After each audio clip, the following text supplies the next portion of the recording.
आज के इस कार्यक्रम में मंच पर विराजित आदरणीय राहुल साहब त्रिभुवन सिंह जी, आदरणीय कर्नल साहब मानवेंद्र सिंह जी और सामने विराजमान जिनका हमने अभी उद्बोधन सुना, आदरणीय माट साहब। इसके अतिरिक्त यहाँ के गणमान्य जनप्रतिनिधिगण कुमान सिंह जी, स्वरूप सिंह जी, तीर सिंह जी रंडा, जोगिंद्र सिंह जी चौहान, जोगिंद्र सिंह जी रामसर, पृथ्वी सिंह जी रामदेरिया, रहमत सिंह जी चौहान, गिरधर सिंह जी, आप सभी को विजयादशमी की हार्दिक शुभकामनाएं। मेरे सामने विराजे, खासतौर पर राहुल साहब का जब मैसेज आया कि you have to come and join us on the festival of the Dussehra और the celebration of the Dussehra, तो मैं कहा मैं बिल्कुल कोशिश करूंगा ना ज्वाइन। तो मैंने प्रयास किया और यहां पहुंचा और इतनी बड़ी संख्या में आप सभी को देखकर वाकई में प्रसन्नता हो रही, खुशी मिल रही है। बाड़मेर का स्वागत वैसे भी मुझे बड़ा आनंदित करता है और आप सभी का प्रेम का मैं सदैव ऋणी मानता हूं कि मैं जिस समय छात्र संघ अध्यक्ष का चुनाव जीता था और चुनाव जीतने के बाद मेरा गांव अवाय है, जैसलमेर जिले में है, और मैं मेरे परिवारजनों से, मुझे जन्म देने वाली माता से बाद में मिला। मैं पहले 3 दिन यहां बाड़मेर होकर गया। ये आप सभी का स्वागत सत्कार उसी की बदौलत थी कि आपने पहले बुलाया, इसलिए आपके आमंत्रण को तब भी स्वीकार किया, आज भी स्वीकार किया, भविष्य में भी स्वीकार करता रहूं। पथ प्रेरणा यात्रा, जैसा कि इन 3 शब्दों का युग्म अपने आप में जुड़ करके ये शब्द अपने आप में प्रेरणा देता है। विजयादशमी का यह अवसर, दशहरे का यह अवसर, भगवान श्री राम द्वारा रावण का वध करना और मां शक्ति द्वारा महिषासुर का मर्दन करना, ये आज के दिन हमने देखे थे। और इन 2 इतिहास के इन 2 अध्यायों में, इतिहास की 2 घटनाओं ने हमें विजयादशमी और दशहरा मनाने के लिए अवसर दिया। परंतु साथियों, आज के समय हमें किसे जीतना है, कहां जीतना है, आज के समय हमारा शत्रु कौन है और आज के दिन हम कैसे विजयादशमी मनाएं, अगर इस पर कोई विचार करे तो आप लोग क्या पाएंगे? क्योंकि आजकल युद्ध तो होते नहीं, और अगर होते हैं तो सेनाओं के होते हैं। तो हम आम नागरिकों के जीवन में कैसा युद्ध है, और अगर युद्ध है तो उसके हमारे जीवन में ऐसे क्या अवसर आए कि जिसको लेकर के हम लोग विजयादशमी मनाएं? उसके अलावा खास तौर से आज राजपूत समाज का कार्यक्रम है और पूरी दुनिया में परिवर्तन का दौर चल रहा है। प्रकृति के हर पदार्थ में आवर्तन का समय है, भयंकर भूचाल चल रहा है। और इस समय में देखने वाली बात है कि भविष्य में राजपूत समाज की स्थिति क्या होगी, राजपूत समाज कहां खड़ा रहेगा, इस पर विचार खास तौर से मेरे युवा साथियों को करना पड़ेगा। क्या हम लोग इस बदलते आवरण में, इस परिवर्तन काल में खुद अपने जीवन का जो रस, जो ताकत, जिस पर हम गर्व घमंड करते हैं, वो निचड़ चुका है, या हम दीन क्षीण होकर ढह जाएंगे और प्रकृति के साथ इतिहास का वापस किस्सा बन जाएंगे कि लोग बात क्या करेंगे कि राजपूत थे।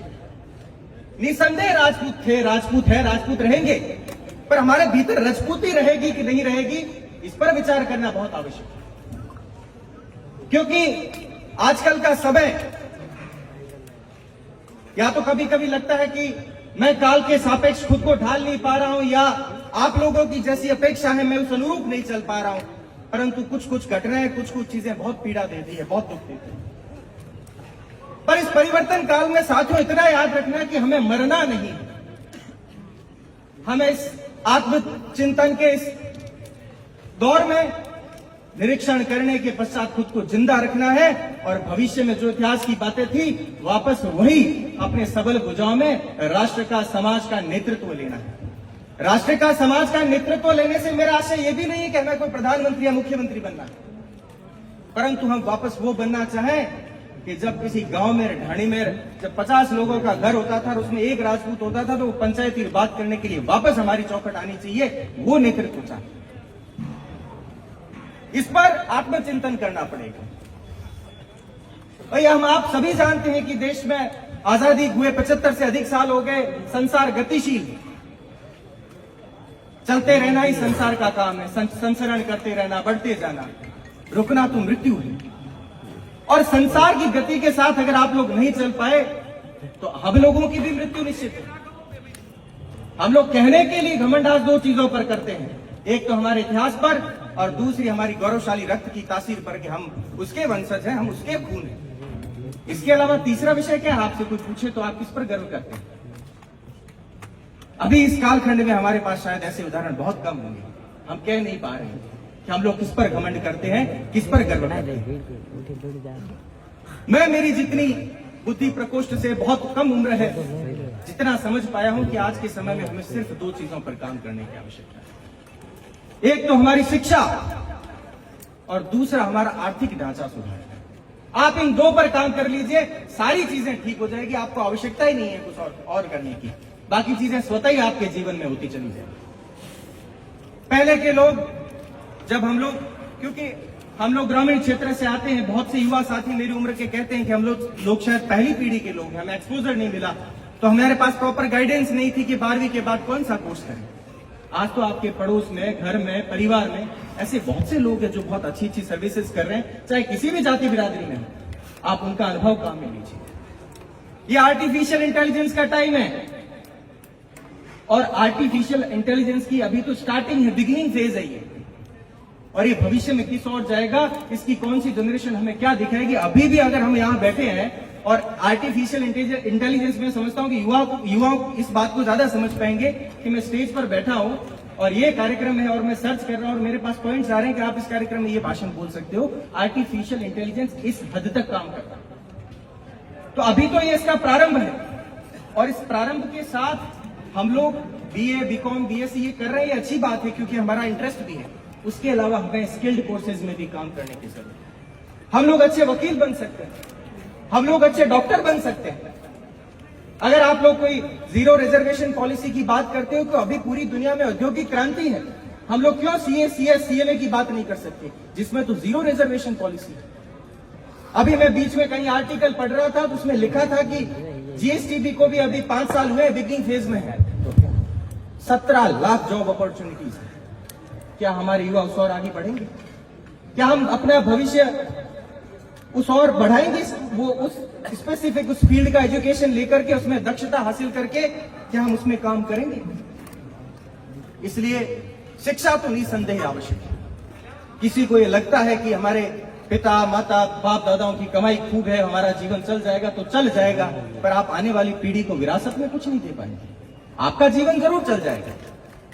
और शिक्षा के अलावा मैंने दूसरे विषय पर बात की थी कि आर्थिक ढांचा, हमें आर्थिक ढांचा निसंदेह सुधारने की जरूरत है। अगर पढ़ाई नहीं कर सकते तो व्यापार करें, और कोई भी काम छोटा नहीं है, ये आदत डालें, काम शुरुआत सभी की छोटी होती है और धीरे धीरे धीरे वो विशाल रूप लेती है। इसलिए काम करने से घबराएं नहीं कि मैं ये काम नहीं कर सकता, मैं इसका बेटा हूं, मैं इसका पोता हूं। अरे भगवान ने तो, भगवान राम के भी जीवन में 14 साल का वनवास आ गया, भगवान कृष्ण का जन्म जेल में हो गया, राजा हरिश्चंद्र को भी दर दर की जीवन में ठोकरें खानी पड़ी। अपन उनसे बड़े तो नहीं हुए, तो और उनसे छोटा काम हमारे जीवन में हो भी नहीं सकता। क्या छोटा काम होगा? हम कर्म ही तो कर रहे हैं और उस कर्म से हमें आजीविका मिल रही है, आजीविका से हम परिवार का खर्चा चला रहे हैं। तो ये आर्थिक रूप से तो स्थिति सुधारनी पड़ेगी, चाहे देशावर जाना पड़े, कहीं पर भी जाकर के हमें काम करना पड़े। शिक्षा और आर्थिक स्थिति को सुधारने की बहुत आवश्यकता है। इसके अलावा एक बड़ा विषय था जो लगातार पिछले कई समय से मन में, हृदय में जगह किए बैठा है। युवा साथियों से खास तौर से दरख्वास्त रहेगी, आपका सोशल मीडिया पर बर्ताव बड़ा बुरा है। आप लोग आज भी शत्रु और प्रतिद्वंदी में फर्क नहीं समझ पा रहे हैं कि आपका शत्रु कौन है, प्रतिद्वंदी कौन है। You have to differentiate between your enemy and rivalry. आपको आपके शत्रु और प्रतिद्वंदी में फर्क करना पड़ेगा। और अगर और भी करीब से बात समझाऊं तो एक गांव में सरपंच का चुनाव होता है, आपके किसी के काकू साहब, बड़े पापा लड़े होंगे, तो वो प्रतिद्वंदी हो सकते हैं, वो शत्रु नहीं है। प्रतिद्वंदी इसलिए है कि आप दोनों में बेहतर कौन है, बेस्ट कौन है, इसकी लड़ाई हो सकती है। क्या वो वाकई में आपकी शत्रु है? और बाड़मेर की धरती पर खड़ा हूं इसलिए ये बात करना और आवश्यक होता है। हम लोग अपने राजनीतिक प्रतिद्वंदियों को अपना शत्रु क्यों समझते हैं? आपकी उनसे लड़ाई राजनीतिक लड़ाई है, आपकी उनसे शत्रुता नहीं है। क्या वो आपका खाना खाने से रोक रहे हैं वो लोग? क्या वो आपको पानी पीने से रोक रहे हैं वो लोग? क्या वो आपके बच्चों को शिक्षा देने से लोग रोक रहे हैं वो लोग? जवाब होगा नहीं रोक रहे हैं। जब नहीं रोक रहे हैं तो शत्रुता किस बात की है? इसी बात की है कि राजनीतिक अस्तित्व की लड़ाई है। और राजनीति, किसी को लगता है कि राजनीति किसी के पास भुजबल है वो कर लेगा, या किसी को लगता है बहुत सज्जन है वो कर लेगा।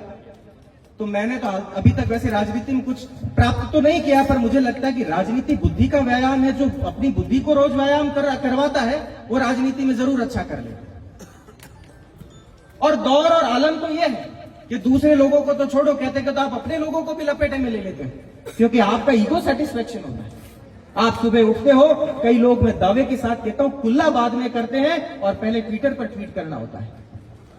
आज हमने इसको कह दिया, मेरे इतने लाइक आ गए, इतने रीट्वीट हो गए, और आपको बड़ी संतुष्टि मिलती, खुद को ऐसे एकदम फील होता है कि मैं आज आसमान से ऊपर था। ये विचारणीय विषय बन रहे। और एक बात अपने जहन में बिठा लो कि समाज को हर प्रकार के नेताओं की जरूरत है। आपको लगता है कि स्पेसिफिक आप अगर एक प्रकार के नेताओं से काम चला लेंगे तो नहीं चल सकता बंधु। जहां सुई काम आती है वहां सुई ही काम आएगी, जहां तलवार काम आएगी वहां तलवार ही काम आएगी। अपने क्षेत्र को, अपने समाज को मानविंदर सिंह की भी जरूरत है, रविंद्र सिंह की भी जरूरत है, स्वरूप सिंह की भी जरूरत है, कुमार सिंह की भी जरूरत है, और भी नेता है, आजाद सिंह की जरूरत है। हमें सबकी जरूरत है बंधु। हम एक दूसरे में अपनी पसंद हो सकती है। आप किसी को कम पसंद करें, किसी को कम पसंद करें, किसी को अधिक करें, आपका विषय हो सकता है। परंतु हम इसका आशय ये नहीं है कि उनको समझे ही कुछ नहीं कि आप हैं क्या, आपने जीवन में क्या किया। साथियों, संघर्ष अपना सबका बड़ा होता है। किसी का संघर्ष, अगर कोई बंद कमरे में बैठकर यूपीएससी आरएस की तैयारी करता है तो इसका मतलब ये नहीं कि उसने संघर्ष नहीं किया। संघर्ष केवल सड़कों पर नहीं होता है, संघर्ष कतारों में खड़े रहकर भी होता है, संघर्ष बंद कमरों में भी होता है, संघर्ष अपने स्थायित्व के लिए दिन प्रतिदिन लड़ना, उसको भी संघर्ष हो मित्रों। संघर्ष केवल वो नहीं होता कि जो सिर्फ आप पसीने से आंकते हैं। संघर्ष एक मनोस्थिति है। और संघर्ष उस व्यक्ति का भी होता है जो रोज सुबह ठेला लगाता है, आज रात को वापस जाऊं, घर पे उस 500 रुपए लेकर जाने हैं, उसका भी अपना संघर्ष है। तो संघर्ष को आप एक फ्रेम में बांधिए मत के संघर्ष सिर्फ उतना हो सकता है, बजाय कि बाहर के शत्रुओं को, हमें अपने शत्रुओं को पहचानने की जरूरत है। हमारे अपने शत्रु कौन? हम खुद हैं। आजकल ये रील्स के टाइम में आप देखिए, कोई हमसे इतर कोई दूसरी जाति का, देश में आजाद हुए 75 साल में सबको बराबर रहने का अधिकार है। आप आज अगर राजतंत्र वाली फीलिंग ले रहे हैं, मोनार्की वाली फीलिंग ले रहे हैं, तो गलत ले रहे हैं। इसको दिमाग से निकालिए। किसी भी जाति बिरादरी का कोई वीडियो डाला होगा, मैं नाम नहीं लेना चाहता, अगर अकस्मात निकल जाए तो माफी चाहता हूं, उसके नीचे आप कमेंट करते हैं थू एडो, थू वेडो, मैं नाम नहीं लेना चाहता, अगर स्पष्ट लूंगा तो शायद और बुरा लगेगा। चाहे किसी भी जाति के हो, मेघवाल हो, चौधरी हो, भील हो, हम उसके नीचे वो उसमें कुछ रील डाला, गाना डालते हुए आपने खर्च, और 101% बनाओ के कमेंट होते हैं उसमें, और किसी का कमेंट नहीं मिलता। मैं जब भी कभी जाकर देखता हूं तो हमारी शत्रु हम खुद हैं। फिर कहते हो कि चुनाव में हमारे साथ नहीं है, फिर कहते हो कि ये लोग हमारी बात सुनते नहीं। यार, सुनने के लिए आपने किया क्या ऐसा? और किया था तो आपके बड़ेरों ने किया था, आपने क्या किया है ऐसा? तो अब हमें सबको साथ लेकर चलना है। जो चाहे किसी भी जाति में जन्मा है, उसकी भी अपेक्षा है कि मैं इनके बराबर बैठूं। वो बातें गई। लोकतंत्र ने सबको अधिकार दिया। भारत के कॉन्स्टिट्यूशन के आर्टिकल 12 से 35 में सबको अधिकार है अपने जीवन के। तो हमको सबको साथ तो लेकर चलना पड़ेगा। अपनी रोटी बेटी के संबंध जहां रखिए, उसका गर्व है हमें, परंतु सामाजिक संरचना ऐसी होनी चाहिए कि लोग हमारे पास आने चाहिए कि इन लोगों ने इतिहास के साथ साथ बदलते परिवेश के साथ खुद को भी बदला है, इसलिए ये लोग महान। इसके लिए साथियों इस पर तो काम करना बहुत आवश्यक है। और मैं गर्व करता हूं क्योंकि मैं भी इस कुल जाति बिरादरी का जाया जन्मा हूं, और मैं ये बात अच्छे से समझता हूं कि हम भी आजकल विरोधियों से घिरे बैठे हैं। और ऐसे बहुत से लोग हैं जो पानी पी पी कर हमको कोसते हैं, गालियां देते हैं। पर हमारे लिए एक जवाब है कि शिक्षा और आर्थिक रूप से सुदृढ़ रहते हुए हमें संगठनात्मक शक्ति रखनी पड़ेगी। राजनीतिक रूप से हमें जवाब मौन से देना पड़ेगा। बजाय कि सोशल मीडिया पर किसी संगठन को गाली देकर के या किसी संघ को गाली देकर के इससे कुछ ही प्राप्त नहीं होगा सिवाय आपकी संतुष्टि के कि मैंने इतना बड़ा लेख लिखा, उस पर 500 लाइक आ गए, इसके अलावा कुछ भी प्राप्त नहीं होगा आपको। मैं दावे के साथ कह रहा हूं, अगर आपको उस लेख से, आपकी उस ट्वीट से परिवर्तन आ रहा हो तो फिर आप निसंदेह करिए, मैं स्वागत करता हूं उसका। पर आपकी ईगो सेटिस्फेक्शन के लिए आप अगर ये ट्वीट और इस प्रकार के काम कर रहे हैं तो इनको बंद करिए। मैं विरोधियों की बात कर रहा था। वो लोग हमको कहते हैं कि इन्होंने शोषण किया, हमारे साथ बुरा किया, बहन बेटियों के साथ बदसलूकी की। क्योंकि आपको लग रहा होगा कि कुछ कठोर शब्द कह दिए तो मौका आपने दिया, मंच आपने दिया, तो माफी चाहता हूं, कुछ बुरा लगा। पर मैं ये इतिहास को इतना थोड़ा सा पढ़ने का मौका मिला, मैं ये सोच रहा था कि किसी समय कोई राजे महाराजे यहां आए होंगे और इस सुनसान सी रेगिस्तान में, अब तो खैर ट्यूबवेल जमीनें हो गई, उस समय यहां पर वो आए होंगे। यहां पहले कोई खेती होती थी क्या, किसानी होती थी क्या? मुझे तो नहीं लगता। तो उनको आप ये जवाब दिया करें कि हम लोग यहां आए, यहां तो न तो पानी के स्रोत थे, न कोई और व्यवस्था थी, आपको किसानी करने के लिए जमीन हमने दी, आपको व्यापार करने के लिए स्थान हमने दिया, और बदले में हमने क्या चुना? हमने चुना ढाल और तलवार। इसलिए चुना कि आपकी रक्षा की समुचित व्यवस्था हो सके, इसलिए चुना कि आपके खेतों के ऊपर अगर खेत पहले अगर रौंदे जाएं, खराब हो, मुगलों और आक्रांताओं की आंधी अगर आपके खेत पर से गुजरे, उससे पहले वो हमारे शवों पर से गुजरे। इस पर गर्व करना चाहिए, इन बहसों में हिस्सा लेना चाहिए, न कि उन बहसों में जिसमें जितना आपको अल्प ज्ञान हो और अपनी बात करते।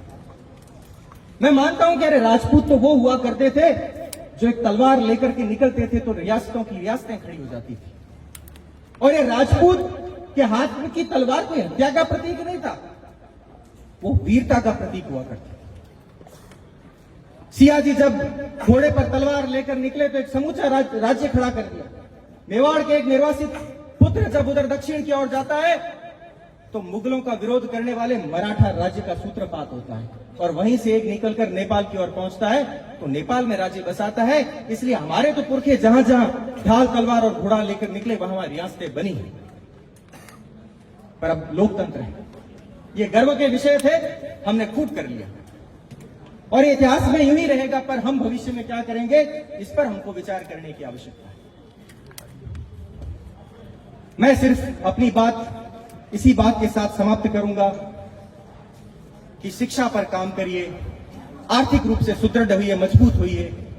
उसके अलावा क्षमता, समावेशिता और सेवा का भाव, और साहित्य पढ़िए। इन 4-5 चीजों पर अगर आप काम कर लेंगे, ये रामबाण उपाय है। मैं दावे के साथ कहता हूं, हम लोग आने वाले 1 दशक बाद हम खुशी बनाएंगे और अलग चीजों पर चर्चा परिचर्चा करेंगे। ये संकट काल का दौर है। उम्मीद करता हूं कि इस संकट काल के दौर में आप आत्मनिरीक्षण करके अपने भीतर की संजीवनी शक्ति को जिंदा रखते हुए इस काल से निकलकर और अपनी दोनों भुजाएं फैलाकर कहेंगे, हाँ, हम राजपूती थे, हैं और रहेंगे, और इस पर गर्व करेंगे। बाड़मेर ने बुलाया, बहुत इतना मान सम्मान दिया, बहुत बहुत धन्यवाद, बहुत बहुत आभार।